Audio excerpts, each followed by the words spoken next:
तो हम व्यापार का देखेंगे। व्यापार, एक प्रश्न उठता है कि ये जो तालिका आपको दिखाई दे रही है, आयात, निर्यात, व्यापार, संतुलन, पहले इसे समझ लेते हैं कि निर्यात अर्थात क्या होता है। अपने देश से कोई भी वस्तु को, कोई भी चीजों को जब दूसरे देश में बेची जाती है उसे निर्यात कहा जाता है। यानी अपने देश से, अपने घर से, अपने देश से कोई वस्तु को बेचना, दूसरे को बेचना, दूसरे देश को बेचना, अर्थात निर्यात होता है। किसी साहित्य को, किसी वस्तु को, कोई चीज को जब दूसरे देश से अपने देश में लाया जाता है उसे हम आयात कहते हैं। तो आयात और निर्यात ये आपको समझ में आ गया, परंतु व्यापार संतुलन क्या है उसे भी समझना जरूरी है। व्यापार संतुलन अर्थात किसी भी देश के निर्यात मूल्य और आयात मूल्य में क्या अंतर होता है, उस संतुलन को व्यापार संतुलन कहा जाता है। समझ में आया आपको? अर्थात किसी भी देश में निर्यात मूल्य, जो भी निर्यात किया जाता है उसका मूल्य, जो आयात किया जा रहा है, जो लेके आया जा रहा है उसका मूल्य का जो अंतर होता है उसे हम व्यापार संतुलन कहते हैं। ये जो आपको कॉलम दिख रहा है जिसमें वर्ष दिया है, भारत का आयात निर्यात और ब्राजील का आयात निर्यात, तो इसको देखकर आपको प्रश्न बताना है। तो सबसे पहला है कि व्यापार संतुलन किसे कहते हैं। तो मैंने आपको बताया कि व्यापार संतुलन मतलब क्या होता है, किसी भी देश के निर्यात मूल्य और आयात मूल्य में जो अंतर को व्यापार संतुलन कहा जाता है। व्यापार संतुलन के प्रकार बताइए। व्यापार संतुलन के दो प्रकार हैं। पहला है व्यापार संतुलन का संतुलित व्यापार संतुलन और दूसरा है असंतुलित व्यापार संतुलन। संतुलित मतलब बैलेंस, दोनों चीज जितना आयात हो रहा है, जितना निर्यात हो रहा है, दोनों का बैलेंस है, मतलब संतुलित व्यापार संतुलन। और असंतुलित मतलब क्या, बेच रहे हैं कम और ले रहे हैं ज्यादा, अर्थात निर्यात जो है वो कम किया जा रहा है और आयात ज्यादा किया जा रहा है, तो हम कहेंगे उसे असंतुलित व्यापार संतुलन। तो दो प्रकार के व्यापार संतुलन हुए, संतुलित व्यापार संतुलन और असंतुलित व्यापार संतुलन। किस देश की आयात निर्यात से अधिक है, यानी लेकर ज्यादा आ रहा है और दे रहा है कम? भारत में जो है निर्यात बहुत कम की जाती है और भारत विदेशों से वस्तुएं बहुत ज्यादा मंगाता है। ब्राजील का व्यापार संतुलन कौन से प्रकार का है? ब्राजील का जो व्यापार संतुलन है वह संतुलित प्रकार का है, अर्थात जितना निर्यात कर रहा है उतना आयात कर रहा है। इनफैक्ट हम कह सकते हैं कि वो आयात कम करता है और निर्यात ज्यादा कर रहा है। इस आंकड़े के अनुसार हम देख रहे हैं ब्राजील का। भारत का व्यापार संतुलन कौन से प्रकार का है? भारत का व्यापार संतुलन यह प्रतिकूल प्रकार का है, अर्थात असंतुलित प्रकार का व्यापार संतुलन है भारत का। भारत का व्यापार संतुलन देखने पे लगता है कि 2009-10 में देखा जाए तो निर्यात कम था और आयात अधिक था। उसी प्रकार 2012 और 13 में भी देखा जाए तो निर्यात तो की गई है पर निर्यात की अपेक्षा में आयात ज्यादा लिया गया है। और ब्राजील का देखा जाए तो शुरुआत में ब्राजील का निर्यात काफी अधिक था और उसकी तुलना में आयात कम था, और लास्ट जो है 2012-13 का आंकड़ा लिया जाए उसमें भी ब्राजील का निर्यात अधिक था और आयात कम है। इस चार्ट के अनुसार पता चलता है कि भारत और ब्राजील का व्यापार संतुलन कैसा है। ब्राजील मुख्य रूप से लौह अयस्क, कहवा, कोको, कपास, शक्कर, संतरे, विभिन्न प्रकार के फल आदि को निर्यात करता है, दूसरे देशों में वो बेचता है। उसी प्रकार ब्राजील यंत्र सामग्री, रासायनिक उत्पादक, उर्वरक, गेहूं, वाहन, खनिज तेल, रोगन इत्यादि का आयात करता है। जो ब्राजील का निर्यात और आयात है वह जर्मनी, संयुक्त राज्य America, Canada, Italy, Argentina, Saudi Arabia, Bharat, इन सभी देशों में जर्मनी उसका व्यापार चलता रहता है। किसका? ब्राजील का व्यापार इन देशों में चलता है। तो ब्राजील के व्यापार का हम एक चार्ट देख लेते हैं कि ब्राजील का किस प्रकार से व्यापार चल रहा है, कौन कौन से देशों में और कितना चल रहा है।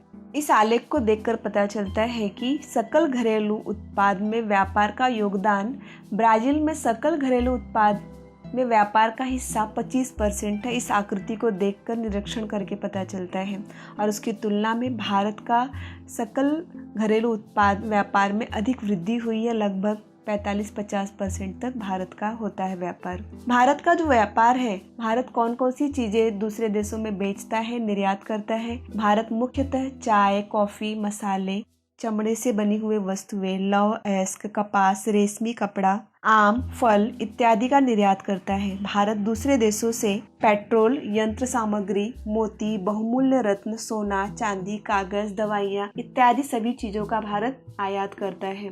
भारत का व्यापार यहाँ पर यूनाइटेड किंगडम, संयुक्त राष्ट्र अमेरिका, जर्मनी, जापान, चीन, रूस इत्यादि भारत देशों से भारत व्यापार करता है। यहाँ पे ब्रिक्स दिखाई दिया है। ब्रिक्स अर्थात क्या है? ब्रिक्स अर्थात कुछ देशों का संक्षिप्त नाम है। बी से हो गया ब्राज़ील, आर से हो गया रूस, आई से हो गया इंडिया भारत, सी से हो गया चीन और एस से हो गया साउथ अफ्रीका। तो इन देशों का एक व्यापार संगठन बना हुआ है जिसके द्वारा व्यापार किया जाता है और इसी सभी देश मिलकर व्यापार करते हैं। तो ये जो आपका चित्र दिख रहा है द्वै रंग का, इसमें इस संक्षिप्त रूप से पूर्ण रूप क्या है उसे हमने देख लिया। इस समूह की स्थापना कब हुई? यह जो समूह है उसकी स्थापना जून 2006 में हुई। 2006 जून 2006 में यह जो ब्रिक्स थी उसकी स्थापना की गई। इसका उद्देश्य क्या है? इसका उद्देश्य यही है कि सभी जो देश है जिनका नाम लिया गया आपस में परस्पर सहायता करे, विकास करे, सहयोग करे और आगे बढ़े। कौन से महाद्वीप के लोग इसके सदस्य नहीं है? अगर इस प्रश्न का उत्तर देखा जाए तो उत्तरी अमेरिका, यूरोप और ऑस्ट्रेलिया, अंटार्कटिका इन महाद्वीप देशों के लोग इसमें सदस्य नहीं हैं।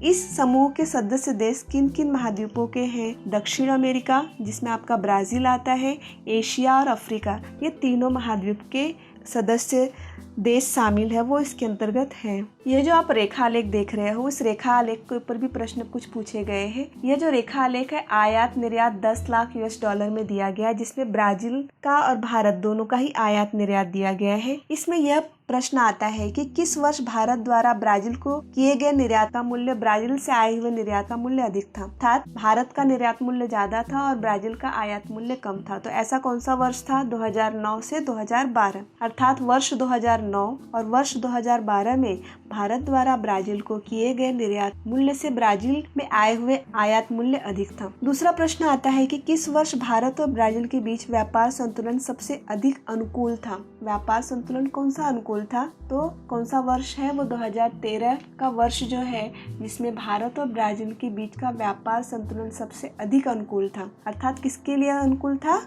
भारत के लिए अनुकूल था क्योंकि निर्यात ज्यादा किया था और आयात कम किया था। वर्ष 2013 में व्यापार संतुलन पर टिप्पणी कीजिए। वर्ष 2013 था, इसमें ब्राज़ील से संबंधित व्यापार में भारत का निर्यात मूल्य और आयात मूल्य दोनों में अंतर सबसे अधिक था। यह अंतर व्यापार का अनुकूल संतुलन दिखाता है।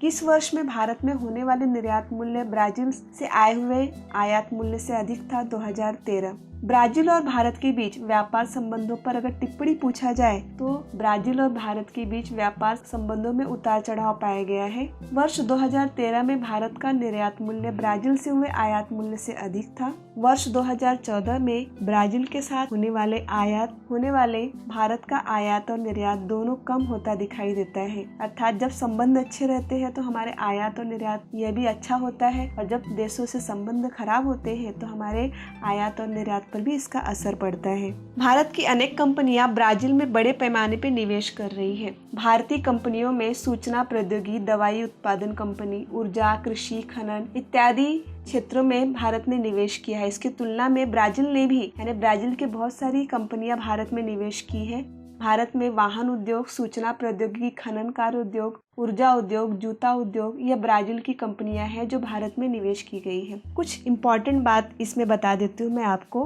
कि कहा जाता है कि ब्राज़ील एक ऐसा देश है जहाँ पे सबसे ज़्यादा कॉफ़ी उत्पन्न होता है और उसे ब्राज़ील को कॉफ़ी पॉइंट भी कहा जाता है। और एक बात बता देती हूँ कि किसी भी देश की अर्थव्यवस्था में कर एक महत्वपूर्ण अंग होता है। कर यानी क्या?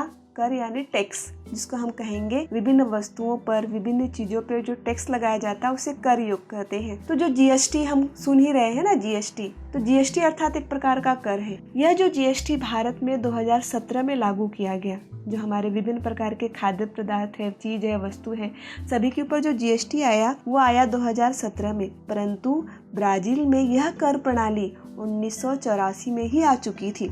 अर्थात कर प्रणाली आवश्यक है और जिस देश में जितना लेट कर प्रणाली लगेगा अर्थात उस देश का विकास उतना ही पीछे जा रहा है, ऐसे कहेंगे। तो आप सभी को ये वीडियो देखने के लिए बहुत बहुत धन्यवाद।